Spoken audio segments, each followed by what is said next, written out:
오늘 본문을 중심으로 킹덤 스토리 40일과 새 사람을 입었은 일을 살펴보고 함께 은혜를 나누기 원합니다. 먼저 오늘 본문이 되는 3장 1절을 보시면 그러므로라는 접속사로 시작이 되는 것을 확인할 수가 있습니다.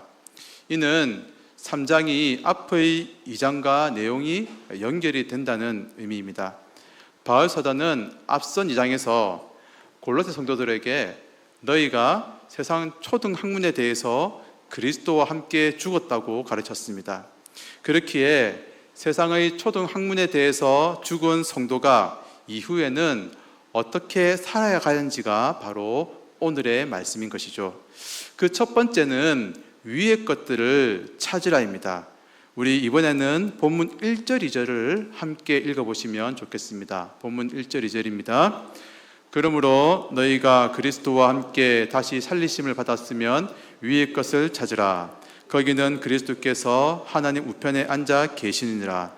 위의 것을 생각하고 땅의 것을 생각하지 말라. 바울 사도는 우리 성도가 세상에 대해서 죽었지만 그것이 끝이 아니라 우리가 그리스도와 함께 다시 살리심을 받았다는 것을 알려주고 있습니다.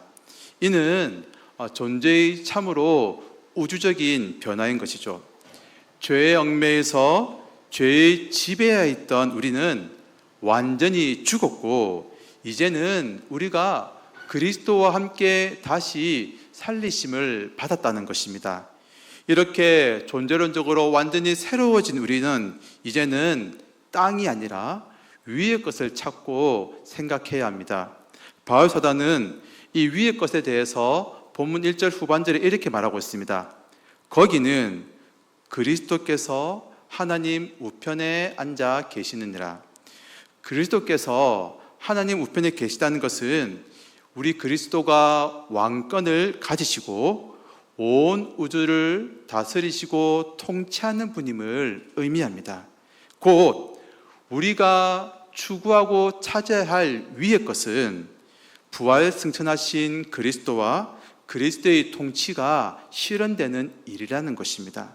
그리고 우리가 이 땅에서 위의 것을 추구해야 하는 이유, 곧 날마다 우리의 시선을 그리스도께로 향하며 그리고 그리스도의 통치가 이 땅 가운데 실현되는 이 일에 관심을 가져야 하는 이유가 뒤에 3절 4절에 나오고 있습니다.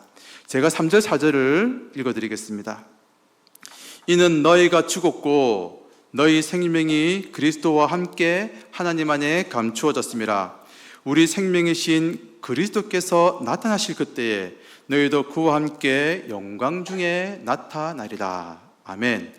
바울은 3절에서 우리의 생명이 그리스도와 함께 감추어졌다고 말합니다. 이것은 우리가 다시 살리심을 받아 그리스도와 연합했음, 우리의 생명이 그리스도와 연합되었음을 의미합니다. 그런데 여러분, 이 감추어진 생명이 지금은 표시가 나지 않습니다. 그러나 이 그리스도와의 연합, 감추어진 생명이 밝히 드러나는 날이 있다는 것입니다. 곧 그리스도께서 영광 가운데 이 땅에 다시 오시는 재림의 그날에 그리스도와 함께 연합한 우리도 영광 중에 그리스도와 나타나게 된다는 것입니다. 그렇기에 그리스도와 다시 살리심을 받아 그리스도와 연합한 우리는 이제는 땅의 것이 아닌 위의 것을 찾고 추구해야 한다는 것입니다. 곧 이제는 우리가 땅이 아니라 그리스도를 중심하여 살아가면서 그분의 통치가 참으로 이 땅 가운데 펼쳐지는 이 일을 위해서 우리의 힘과 정성을 쏟는 삶을 살아가야 한다는 것입니다. 그리고 여러분, 이 일은 다시 한번 말씀드리지만 결코 헛되지 않습니다. 비록 지금은 우리의 하는 일들이 수고가 눈에 보이지 않죠. 위의 것을 추구하는 성도의 수고가 어쩌면 허무해 보일 수도 있습니다. 또한 세상 사람들은 우리를 어리석다고 손가락질할지도 모를 것입니다. 혹이나 같은 성도라고 해도 어째 저 사람은 그렇게 유별나게 예수를 믿냐면서 말할지도 모릅니다. 하지만 여러분, 두 여인이 함께 맷돌을 갈고 있었지만 한 여인은 데려감을 당하고 한 여인은 버려둠을 당하는 것처럼 그 마지막에는 반드시 둘로 나누어지게 된다는 것입니다. 만약 우리가 다시 살리심을 받아서 위의 것을 추구한다면 우리에게는 바로 그리스도의 그 영광의 재림이 우리에게 기다리고 있다는 것입니다. 우리의 시선이 날마다 그리스도를 향하여 그분을 중심하며 그분의 선한 통치가 이 땅 가운데 이루어지는 이 위의 것을 찾는 그 성도에게 하나님께서는 오늘 약속을 주십니다. 어떤 약속입니까? 우리 한번 4절 말씀을 읽어보시면 좋겠습니다. 다시 한번 4절 말씀 읽어보시겠습니다. 시작. 우리 생명이신 그리스도께서 나타나실 그때에 너희도 그와 함께 영광 중에 나타나리라. 아멘. 사랑하는 여러분, 위의 것을 찾고 추구하는 성도가 그리스도의 재림의 날에 그 영광에 동참하게 된다는 약속을 꼭 붙들고 땅의 것이 아니라 날마다 위의 것을 추구하며 찾는 모두가 되시기를 바랍니다. 그리고 오늘 본문은 우리가 위의 것을 추구하는 삶에서 병행되어야 할 또 한 가지가 있다는 것을 가르칩니다. 그것은 새 사람의 합당한 옷을 입어 나가는 것입니다. 바울 사도는 특별히 이 의복이라는 옷이라는 이미지를 사용해서 그리스도와 다시 살리심을 받은 우리 성도의 합당한 삶의 태도를 가르치고 있습니다. 여러분, 위의 것을 찾는 삶은 새 옷을 입는 것과 비슷합니다. 새 옷을 입기 위해서는 어떻게 될까요? 지금 입고 있는 옷, 옛 옷을 버려야 합니다. 이것이 오늘 본문에는 우리가 벗어야 할 옷에 대해서 분함, 노여움, 악의와 비방, 또한 입에 부끄러운 말로 그렇게 표현이 되고 있습니다. 그리고서 이러한 것들을 벗고 이제는 새 사람을 입으라는 것입니다. 오늘 본문에는 그 새 사람이 크게 두 가지로 나오고 있는데요. 하나는 우리가 입어야 할 새 옷은 지체를 향한 친절이라는 것입니다. 바울 사도는 12절에서 그 친절의 목록들을 우리에게 알려주고 있습니다. 긍휼과 자비와 겸손과 온유와 오래 참음입니다. 바울은 이렇게 새 사람의 합당한 옷으로 친절의 옷을 입으라고 말합니다. 또 하나는 새 사람이 입어야 할 옷은 용서의 옷입니다. 우리 본문 13절 말씀을 한번 함께 읽어보시면 좋겠습니다. 13절입니다. 시작.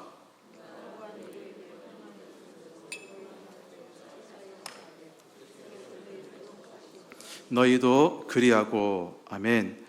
여러분, 오늘 본문을 다시 한번 보시면 바울 사도는 연약한 우리의 모습을 인정하고 있습니다. 서로 간에 이런저런 이유로 섭섭한 마음, 또한 속상한 일, 곧 불만이 생길 수 있다는 것입니다. 그러나 우리는 이 불만의 상태에 머물러서는 안 된다는 것입니다. 이 불만의 상태에 머물러 있지 말고 서로 용납하여 피차 용서라고 말씀하고 있습니다. 하지만 여러분, 바울의 이 권면은 단순한 도덕이나 윤리적 차원의 그런 용서가 아닙니다. 이어지는 말씀을 다시 한번 보시기 바랍니다. 어떻게 말씀하고 있습니까? 주께서 너희를 용서하신 것 같이 너희도 그리하라는 것입니다. 곧 그리스도께서 죄인된 우리를 용서하셨기에 우리도 서로 간의 용서를 실천하라는 것입니다. 하나님께서 독생자 예수 그리스도를 그 십자가에 내어주시면서까지 죄인된 여러분과 저를 용서하셨기에 우리는 이 용서를 실천해야 한다는 것입니다. 사랑하는 여러분, 예수님께서는 십자가에서 그 죽음의 고통 가운데서도 저들의 죄를 저들에게 돌리지 말라고 하나님께 기도하시며 용서의 모습을 보여주셨습니다. 그리고 우리는 예수님의 그 용서 가운데 우리의 모든 죄를 사함받고 새 생명을 누리게 되었습니다. 우리 모두가 예수님의 그 용서하심으로 다시 살리심을 받았음을 기억하시는 가운데 피차간에 서로 가운데 용납하며 용서하는 그 작은 발걸음을 실천해 나가는 모두가 되시기를 바랍니다. 이제 말씀을 맺겠습니다. 우리 모두는 그리스도와 함께 다시 살리심을 받아 그리스도와 연합한 자들입니다. 그렇기에 과거의 삶의 방식이 아니라 새로운 삶의 태도로 이 땅을 살아가야 합니다. 하나는 땅의 것이 아니라 위의 것을 찾고 추구하는 태도였습니다.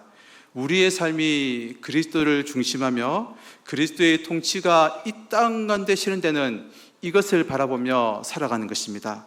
또 하나는 새 사람을 입은 자로서 친절과 용서를 실천하는 삶입니다. 사랑하는 여러분, 때로는 이 모든 수고, 위의 것을 찾으며 친절과 용서를 실천하는 삶이 우리에게 버거울 수 있겠지만 오늘 본문에는 하나님의 약속이 있음을 우리에게 말씀하고 있습니다. 주님의 재림의 날 우리도 그 영광에 동참하는 그 은혜가 있음을 우리에게 약속하고 있습니다. 우리 모두가 그리스도와 다시 살리심을 받았음을 기억하시는 가운데 날마다 위의 것을 찾으며 새 사람으로 옷을 입어 나가는 복된 모두가 되시기를 간절히 소원합니다.